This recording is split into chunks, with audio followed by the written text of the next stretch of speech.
Yeah. At the same time, even though I came out on the losing end here, regardless of what anybody says, I still love my device. It runs so good. It is 100% dependable. It doesn't spitter, it doesn't sputter, even with bloatware. It's for benchmarking, yeah, but for doing what this phone does for me, it's my go-to. I can't say enough about it. Yeah, it says a lot. It does. I mean, if you need a dependable device, especially for work. Mm. Yeah, there's a guy at my work with a Droid 2X, and every now and then I tell him, "Give me the phone," and I just sit there and I just do stuff on the phone, and I am, to be honest, blown away Speed? at some of the things that I do, and it's done. Really? I click that and it's done. I go install an app. We're inside a concrete building, and I watch the download, boom, and when it's done, it's installed. It's like it Damn. literally takes a fourth of a second maybe to install something, where on my phone it would literally take 6-8 seconds. Yeah, mine phone too. It's amazing. That's the dual core all the way. Seriously. And Jose, wow, you man, I know, Jose. you with the strong run. Let's go to Jose now. Jose, tell us what you did, any hacks you did on your phone, and anything else you want to talk about your phone. Well, I really don't have too many options right now because since the phone just came out about a week and a half ago, it came out on the 22nd, I think. I forgot. But anyways, I pre-ordered it. I actually got a very good price on it. I got it for $99 because I pre-ordered it from Walmart instead of paying $199, which it costs, regularly now. And just to show you, I overclocked it back to 1.6, and I got 10,774 on Cinemark. God. Wow. Jeez. Nice. Does that thing literally is it instant no matter what you do? It just happens instantly on that thing? Yeah, look, I mean, oh my God, it is so fast. I can't even believe how fast it is because right here, let me lower it down a little more because you can't see the whole thing. He had to show his caffeine score there at the end. You saw that? Yeah, but he had to sneak that in. Anything that you try to do, I know I had to, huh? Let me put it way down here. I mean, anything that you try to do, like let's say, for example, I open Dog Catcher, did I even touch it? No. I mean, it opens, compared to the Evo, it opens instantly. It just rocks, and everything that you do, like, I don't know, what else can I... How's the battery life? Uh-huh. How's the battery life? It's pretty good. I mean, actually, I'm having issues with it right now, right? What I was thinking that... Oh, hold on, sorry. I clicked something wrong here. That's okay. The battery life right now, I'm noticing something, and I don't know, it's because of the rooting. Because I've been reading in the forums that a lot of people are saying that they started having problems with their data connection or their phone calls after rooting it. And I did experience some of that too, where people would call me and I would see on Google Voice that they called me, but not on the phone log. And so I'm trying different things right now. But one thing I am noticing about the battery, and I heard it mentioned also, is that it takes a very long time to charge it. But something is wrong because yesterday I had it in my car. I went to 3 different jobs. Like I drove about 6 or 7 hours yesterday. And during the whole time I had my phone plugged into the car and it would not charge. It would not go above 15%. So I don't know. I mean, I don't know if it was the charger in there, but then I tried it with the regular charger here and I'm having the same problem. But then I tried it with the original charger that it came with. And I don't know if you can see right now, I did charge to 82%, today. But I've been having issues with it. The other chargers might not be putting out enough amps. That's what I didn't have a chance to look at the label to see if it is different amperage, but that's the only thing that I can think of. But the first 3 or 4 days, it was doing fine. It was just yesterday. Really? That sucks. And one thing I will tell you guys, kind of like a mini review here. I don't know if my video. I mean, look at the phone compared to the Evo. Look at the thickness of it. Jeez. It is like, I mean, it is so thin. And of course, not to mention, this doesn't do it justice because, the screens, look at the difference in the screen colors and everything. I mean, what I really like, and I'm sure everybody has heard about it, is when you go to like the blacks, look at the difference in the blacks between the 2 screens. Wow. Actually, but you can't really tell right here. I actually can tell. Yep.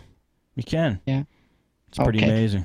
But yeah, this phone, Steve, if you don't go to Verizon or whatever, I highly recommend it. I'm sure there's going to be a better one out you know, but this is it's amazing. It's very tempting. It is very tempting. And it makes me think that maybe the speeds I'm getting are because of my processor, not because of my internet.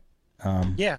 So, well, cool, Jose. Thank you very much. Thanks for coming on too. Can I say one other quick thing here, Steve? Yeah. The custom kernel that I was running was the RC Mix kernel version 2.2.3, and if you are to run that with the Viper ROM, you can find instructions how to go into the virtualized terminal and overclock from there. If you install set CPU with the Viper ROM and with this kernel and try to crank it up from there, it will actually disable your overclock altogether, which I was experiencing from 2 hours before the show started into 10 minutes after the show started, and I finally fixed it by getting rid of that. That's awesome. Get a geek, my friend. I was kicking myself. These guys were like, "Oh no, what's going on?" I'm like, "I'm gonna fix it. Let's just push it back." I know, Tim. Before we called you, he's like, "I was getting higher scores before, but something happened." He's freaking out. Dude, I ran a quadrant. I got like 10:08. Like, no way. But yeah, Steve, hang in there with Sprint for at least a little while longer. They're supposed to be rolling out some nationwide updates to their network soon, which should increase speed. And yeah, the dual core phone might help you. Cody, again, it's amazing what you've done with your device, man. Hats off to you. Thank you, Tim, and I appreciate your contribution to the show. Good match, guys. It was fun to watch. And I don't think we have Door back. Why don't we go around and do one app each, and then we'll do some emails. Did you guys bring anything, or was it all benchmarks for you guys today? Yeah, I brought something. All right, go ahead, Tim. We'll do Tim, Cody, and then Jose. Yeah, so how about this, guys? Have you ever wondered how much radiation you're exposed to on a daily basis? No. Well, now your phone can tell you. This is called, this is actually a Geiger counter. It's a dosimeter for your phone, and actually there's a free version of that. Yeah, it's a Geiger counter. There's a free version here. I posted the paid version. Okay. But yeah, basically it takes actual readings of how much radiation you're exposed to on a daily basis. In real time, it claims, and it also posts up maps showing where radiation plants are around the United States and how radiation levels are extending out from those plants. Now, obviously, I didn't create the app, so as far as how accurate it is, I don't know because radiation is invisible. But if you open the app up, and I can open up mine here, and I just want to see my Geiger counter, and we're going to find out, what kind of radiation is flowing through. Savannah. Throwing through, I guess, Savannah. Yeah, let me throw it up here. Video settings. Okay, so I don't think I have. I think it's in my yeah, it's down here. Here it is, free nuclear dosimeter, and here's my Geiger counter right here. Is that a lot?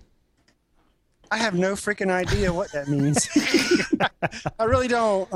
But if you click on the display here, yeah, it shows you the levels and whatever the level of the bar is like tan color is if you live on a Colorado plateau for 1 year, you're exposed to 4.5 MSV, whatever that means. The typical yearly dose for a uranium miner. Uranium miner, yeah. Smoking 1.5 packs a day for a year, 36 MSVs. So that about shows you how much radiation you're exposed to. And right now, actually, I'm at 0, so that's good news. Oh, that's yours. I thought that 500 was you up at the top. No, I don't think it is. I hope it's not. 0, that's a good number. Yeah, so I'm at 0. So however way it measures it, I don't know. I guess it's... I guess your phone's not putting out any. Of course, I don't have my network up and running here on this phone, so, I mean, maybe it's some kind of a network-based app. Interesting. I can't imagine the sensors in the phone picking up on any of that stuff. So right, exactly. Let's just see what happens if I disable airplane mode. I'll show some screenshots. This is the this is the page on the app market. Very cool. Yeah. From a mammogram, you get A mammogram? 3 MSVs, according to the chart. Yeah, no, it still says 0, so that's good news. Good. Tim's You're safe. Awesome. Thanks, Tim. I got to check that one out and see what the radiation in Tampa is. All right. Cody, you have an app?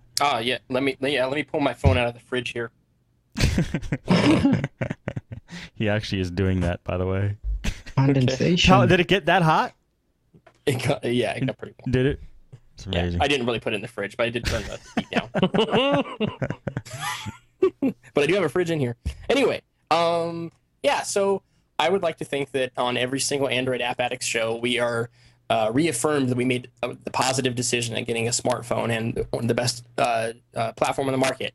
And after today, I'm feeling great about my device.